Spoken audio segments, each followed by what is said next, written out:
में भी and up हो सकती है।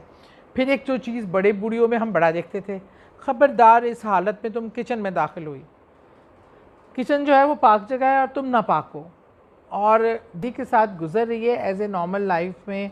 और ये हमारी बच्चियों को पहले से कभी नहीं बताया जाता। मेरा ज़ाती एक्सपीरियंस है, मेरा बहुत कम उम्री में मुझे ये एक्सपीरियंस हुआ। अस्सलाम वालेकुम, बिस्मिल्लाहिर्रहमानिर्रहीम। मैं हूँ सादिया सुहेल। कैसे हैं आप सब लोग? अच्छा जी, आज जो मैं एक मसला, एक शरई पहलू उसका डिस्कस करना चाहती हूँ, और मैं बार बार डिक्लेयर करती हूँ कि प्लीज़ मैं कोई आलमा फाजला नहीं हूँ, मैं अपने एक एक्सपीरियंस से आपके साथ शेयर कर रही हूँ, क्योंकि ये मसला हमारी बच्चियों को बहुत पेश आता है और इस हवाले से हमारे माशरे में बहुत ज़्यादा अजीब व गरीब अकायद माने जाते हैं जो कि हमारे नहीं हैं। और हम क्योंकि बहुत अरसा इंडो पाक एक ही मुल्क था, हिंदुस्तान की सूरत में हम रहे हैं और हमारा कल्चर बड़ा रहा है करीब हिंदुओं के साथ, डिफरेंट मज़ाहिब के साथ, और हर मज़ाहिब का अपना एक तरीक़ेकार और अपने अकायद होते हैं, तो हमने उनसे भी काफ़ी इंस्पिरेशंस ली हैं ज़िंदगी में। अच्छा, मैं अपने बचपन से आपको स्टार्ट करती हूँ, सुनाती हूँ, बताती हूँ, क्योंकि जो आप पर ख़ुद बीता हो तो आपको ज़्यादा बताने और समझने में आपको आसानी होती है। एक तो ये कि जब बच्चियों के मखसूस आयाम शुरू होते हैं, इसको लेके इंतहाई बिद्दतें, इंतहाई गलत रवायात मौजूद हैं। 2-4 तो मेन कॉन्सेप्ट थे। एक तो कि आप नापाक हैं, चलें आप नमाज़ नहीं पढ़ सकते, आप कुरान को हाथ नहीं लगा सकते, ये बात मानते हैं।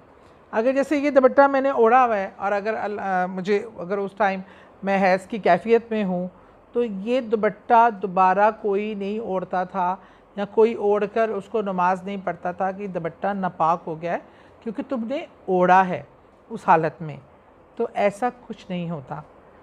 जिस लिबास पर जब तक आपको गलाज़त ना लग जाए, उसको आप जब तक धो ना लें, उसके अलावा जो कपड़ा साफ़ है जिस पे ऐसा कोई कुछ नहीं है वो नापाक नहीं होता। आप ये दुपट्टा ओढ़कर ऐसा नमाज भी पढ़ सकते हैं। दूसरा ये बहुत था कि इसमें नहाना नहीं है, नहाना नहीं है। जब मैंने मेडिकली भी सर्च की और मैंने इस पे काम किया कि जो बच्ची को एडोलेंस के जो इश्यूज़ होते हैं, ख़ास तौर पर जो हम मखसूस आयाम में बच्चियां जो हैं वो अनहाइजीनिक हो जाती हैं, अपना हाइजीन को मेंटेन नहीं करती, वो बहुत ज़्यादा गायनिक इश्यूज़ का शिकार हो जाती हैं। हमारे यहाँ तो ये है, बड़े बूढ़े कह देते थे, सुना था, कह देते हैं नहाना नहीं है। 3-4 दिन गर्मी है, गलाज़त में आप पड़े हैं, बदबूएँ आ रही हैं, पर इसका मेडिकली कोई इफ़ेक्ट नहीं होता। आपको शावर लेके नीट एंड क्लीन रहने की ज़रूरत है और आपको साफ़ सुथरा, क्योंकि ये अगर हाइजीनिकली आप साफ़ सुथरे नहीं होंगे तो इट कैन मतलब आपको कोई भी डिज़ीज़ में जो गायनी से रिलेटेड है मुब्तला कर सकती है, और वो डिज़ीज़ आपके की जो है औलाद ना पैदा करने की सूरत में भी एंड अप हो सकती है। फिर एक जो चीज़ बड़े बूढ़ियों में हम बड़ा देखते थे, ख़बरदार इस हालत में तुम किचन में दाखिल हुई, किचन जो है वो पाक जगह है और तुम नापाक हो। और जो उनके कपड़े भी उन दिनों के अलग कर दिए जाते थे, और वो उनको किचन की एंट्री ऐसी जगह पे जहाँ नमाज़ पढ़ते हैं उन जगहों पे एंट्री बैन कर दी जाती थी कि भाई ये तो तुम इस हालत में हो, नापाक हो।